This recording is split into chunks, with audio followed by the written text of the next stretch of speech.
They shouldn't be on the side like a side hound. They shouldn't be straight up front like a bulldog. Right, a heavy brachycephalic characteristic. Kind of course, key characteristics are brachycephalic, but very slight brachycephalic characteristics. So I'll start getting into that. Of course, the convergence, is the convergence correct? The dog should not just have converging planes of the skull and muzzle, but it should have correct convergence. It should meet at the tip of the nose.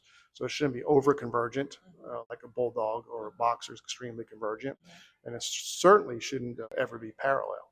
So I'll start getting into really fine details. If I have great type, great temperament, great structure movement in the ring, which we had here this weekend. So when you have a ring and most of the ring has great type, great structure, great movement, great temperament, then you just have to start getting into details in order to find the best one. And it doesn't mean that maybe in a class the third place dog's a bad dog. It just means that the first place dog, in my opinion, was the one to fit the standard the best. That's awesome. You've always been incredibly passionate about preserving the true Corso temperament, forging it through proper genetics in the whelping pen rather than relying on social media hype. As the definitive authority on the breed's working mindset, what is the single most critical piece new breeders who want to protect the breed's legendary stable character?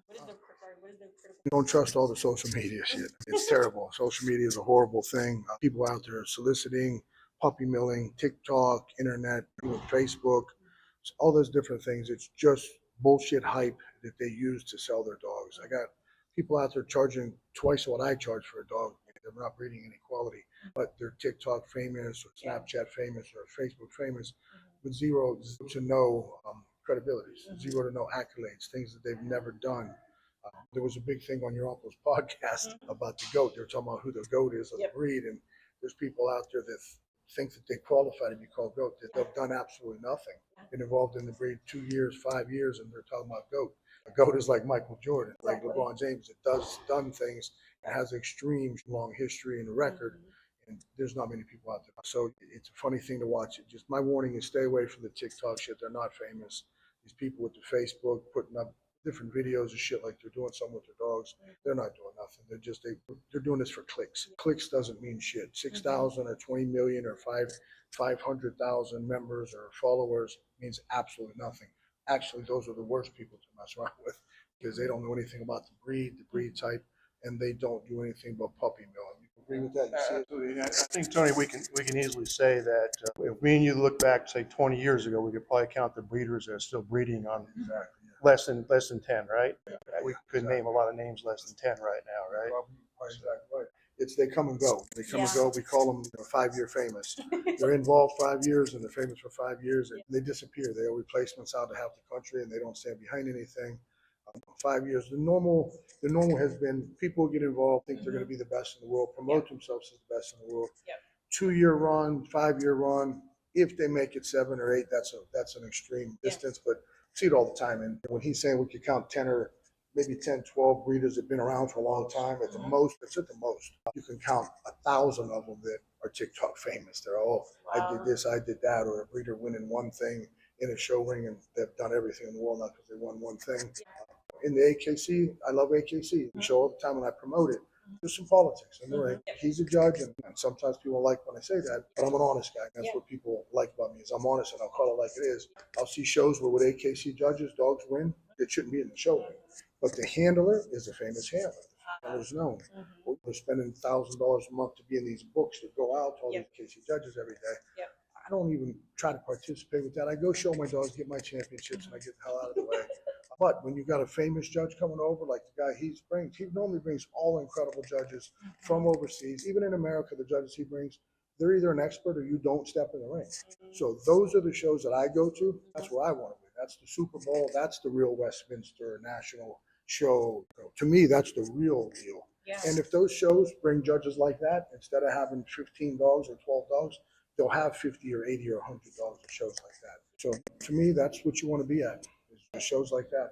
Thank you so much for recording with us. What you just said. So you're known as one of the most powerful and unfiltered voices in the dog world, never afraid to call out the matrix of the backyard breeding, fad colors, or club politics, like you said.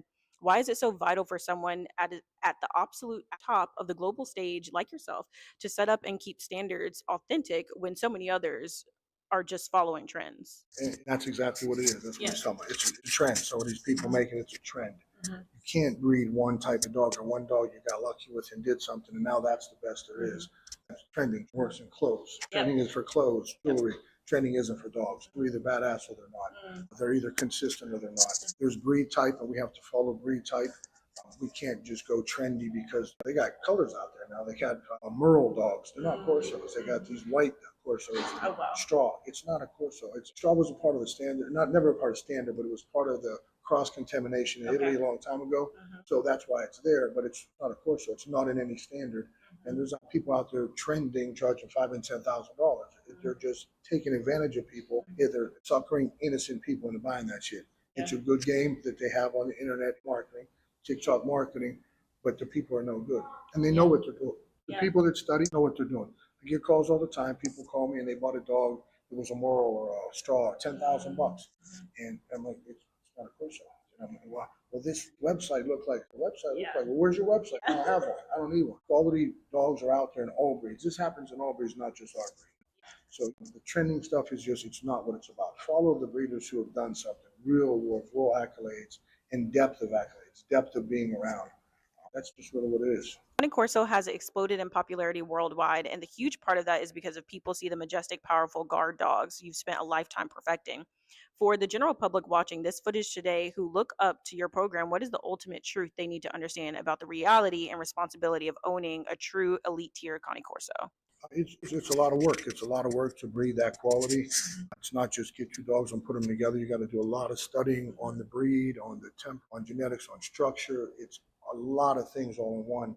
And there's some of these breeders that you'll see, they got these great websites. And if you ask them one question, hey, let me ask you a question, what do you think of the angulation in that dog? And that dog out there that just went, what do you think of the angulation? Well, I think his eyes look this way and they're angled that way. And I'm like, you don't even know what the hell I'm talking about. Angulation is angled in the rear. Or you ask them about what do you think of the top line. Well, what's the top line?